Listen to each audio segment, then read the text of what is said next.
We are currently sailing on board Royal Caribbean's Independence of the Seas. We are on a 5-night itinerary of Northern Europe. Today is day 4 and we are in the port of Rotterdam. If you don't want to miss anything that we get up to on board this cruise or any of our future cruises, make sure you subscribe to our channel. Today we were planning to go to Rotterdam Zoo, but unfortunately because of the strong currents and winds last night, the ship wasn't able to get up to a fast enough speed to get us into Rotterdam this morning. We have now not arrived until well after 1 p.m. and the zoo shuts at 5 p.m, so it doesn't leave us with enough time, unfortunately. So this morning, while we were still sailing on the sea, we just sat on our balcony for a while, and while we were there we checked the app to see what departure time we had been given, and we were horrified to see that we had been given 6:15 a.m. We had actually requested 8:30 a.m, so we were a bit shocked to see this, and also we didn't want to be taking our own suitcases off because we've got a couple of suitcases each and we wanted to make our life easier. So our plan was then to get ready and then head down to guest services to get this sorted. When we got to guest services, there was somebody straight away sorting out people that were waiting in the queue rather than you having to wait until you got to the desk. And this issue was dealt with instantly for us. Somebody took us to one side, asked us what time it was that we wanted. She then popped into the back and handed us luggage labels that we were able to take with us. And then a little bit later in the day, we got a notification on the app to say that our time had been updated. We then popped down to Schooner's Bar to get ourselves a soft drink. While we were there, we were caught the end of one quiz, which was a Villains of Literature quiz. We just heard the answers. I think we would have got some of them right. Then there was going to be another quiz, which was to do with James Bond, and we knew we had absolutely no chance with this, so we didn't participate. And it was very clear that we would not have done very well at all. We then headed out for a walk around the promenade deck. The weather is really nice again today, so we thought we'd try and make the most of that. And we were now sailing into Rotterdam so we could enjoy some of the views. We walked all the way through and up to the helipad to finish watching the end of the sailing, which was pretty special because you don't get the opportunity to get out there to the front of the ship on many cruise ships, so it was a really good place to be as we arrived into Rotterdam. We then thought this was probably a good time to go for lunch, as we were hoping that most people were going to start thinking about getting off the ship. So we jumped in a lift to head up to the Windjammer, and I was really delighted to see a little duck in the crack in the lift. So that was the first duck we had managed to find, despite the fact that there seems to have been thousands of ducks hidden on this cruise ship that lots of people have been sharing in the Facebook group. Because of our late arrival into port, we were concerned that the Windjammer would be really busy, but it was a lot quieter than we expected in there, and we were able to find a table really easily and then choose our meal really quickly too. I chose a burger and some mac and cheese and chicken tenders, which were all really, really good, and I was very impressed with the food, to be honest, in the buffet. And I went for a really weird array of food. So I had like a barbecue pork chop, a little bit of steak, some mac and cheese, a bit of salad, and a baked potato, and it was all really well cooked and really, really nice. The quality of the meat was really good. I was very impressed with it. We then thought, oh, let's go and find somewhere which is quite comfortable to sit. So we went and sat in the Star Lounge, where there were a few other groups of people sat in there, but it was just nice to sit somewhere quiet for a while. The bar wasn't open, but it was just a bit of time to sit and gather our thoughts before we planned to get off the ship for a bit. We then decided to head off the ship and just head into Rotterdam. Like I say, our plans were a bit scuppered for the day and we didn't want to waste too much of the evening on board. So we just got off, turned left from the cruise terminal building and walked over the bridge and just had a little bit of a wonder, to be honest. We didn't do anything particularly exciting with our day, but we did, as usual, enjoy the views of Independence of the Seas from the bridge. Made sure we got a few photographs and video clips there, and again enjoyed a bit of the sunshine. One of the other reasons we weren't too fussed about doing too much in Rotterdam is because we are actually here again next week on our Celebrity Apex cruise, and we've got some exciting plans for that day, so we didn't want to interfere with those plans by doing any of the things that we had planned for next week. When we got back onto the ship, we decided to go and find a venue that we realised we'd not found yet, and that was Our Liver and Twist. Now, what we didn't actually realise once we found the venue was it is the same as the Viking Crown Lounge. So not only had we found it already, but we'd actually been in there. So it was really nice to sit up there in the daytime. You could watch the pool area and you can see people having a wander around the ship, and you could see other views of Rotterdam as well. So it was nice and quiet in there, and we just had a nice, refreshing, cold soft drink. We then had another little wander around the ship, and we were interested to see how quiet it was on board. Lots of people had definitely taken the opportunity to go into Rotterdam and spend a bit more time in there.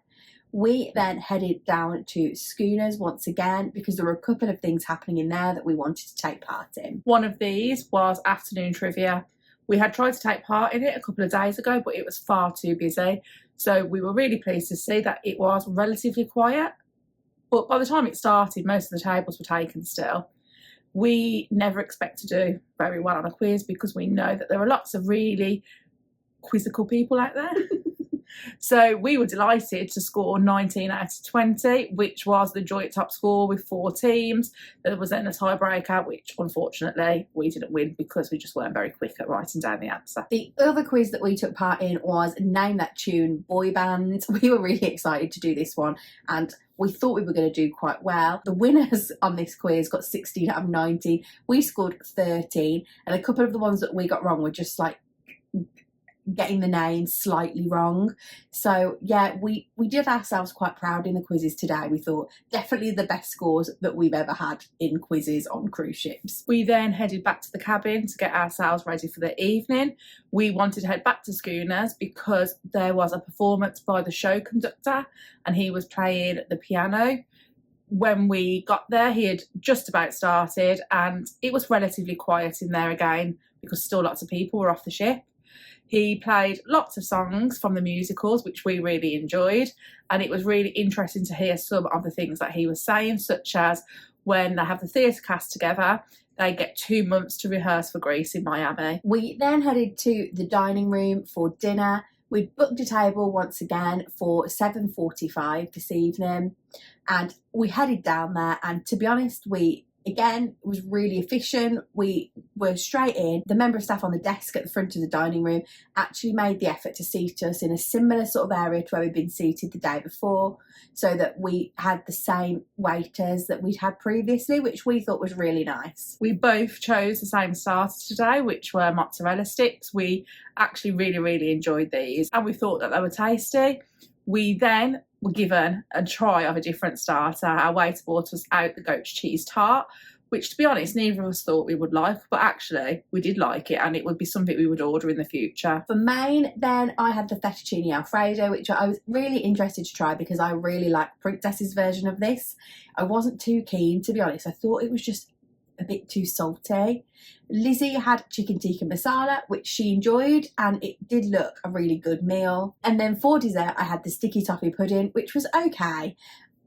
The sauce on it was a little bit strange. It wasn't really a sticky toffee sauce, and it was served with whipped cream that was also a little bit weird.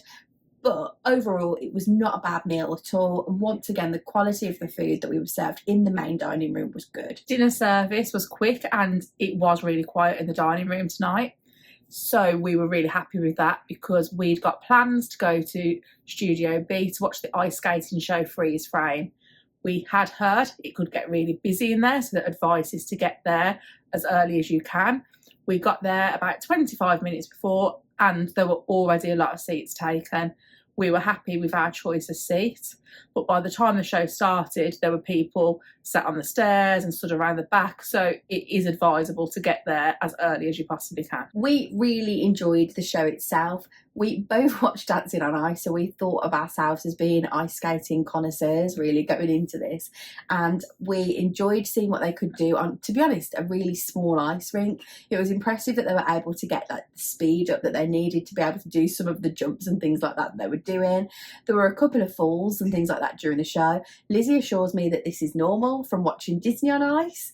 So again, seriously impressed with what they were able to do, and it is really fun to just be able to go and do something different on board a cruise and see a different type of show that you wouldn't normally get. After we had watched Freeze Frame, we then headed to the Royal Promenade because there was another street party on called Rock Britannia. We were excited to see what their interpretation of Britain would be. It was all good fun and a bit of a laugh and a bit of taking the mickey out of some of the things to do with Britain, such as umbrellas and raincoats. However, there were a few songs we didn't actually know, so we probably aren't as up on Britain as we should be. We had to leave the street party before the end to be able to get to the theatre in time for late night comedy. Nobody wants to walk into a comedian late, so we wanted to make sure we were on time for that. Tonight's comedian was Phil Walker, who we actually think we've seen a very, very long time ago on board P&O's Oceania, I think it was. And we were interested to see if there were any changes. And obviously, as it was a late night show rather than a normal show, we knew it wouldn't be family friendly. The audience all seemed to enjoy this show. We did have a bit of a giggle too.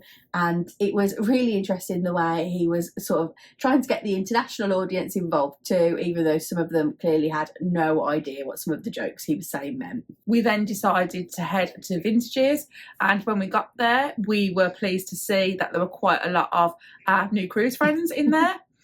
This is when it got a little bit messy, shall we say, and we walked in just as they were all ordering shots, so then we ended up with shots. We had a few drinks in there and we stayed there a little bit longer than we have managed to previously, to be honest. It seemed like all the bars were open later today, and I think that's because the clocks were going back an hour and they realised that tomorrow was a sea day, so it meant people were likely to stay up later. We stayed in Vintages until last orders and then headed down to the casino for one more drink because we weren't quite ready to go to bed yet, and some of the people we'd been speaking to weren't going to the casino. I also had a bit of an ambition to walk down those stairs from the casino to the casino from the Royal Promenade. So we did that and popped in there. We watched some quite exciting wins on some of the slot machines. We didn't actually have a go ourselves because we realised that the amount of money that we were willing to gamble was nowhere near the amounts of money people were gambling in the casino tonight. And yeah, it seemed a little bit insignificant for us to have a go with our $10. We have really enjoyed ourselves again today. We were disappointed that we didn't make it to the zoo, but we know that we will end up in Rotterdam again, so it's definitely something we will do in the future. We've really enjoyed the entertainment on board again and have loved having chats with people and a few drinks with them. Thanks for watching. Don't forget to give this video a like and drop any questions you've got in the comments down below. Please do also make sure that you're subscribed to our channel. You can also find us on social media to follow along with our cruises live by searching Sisters on the Seas.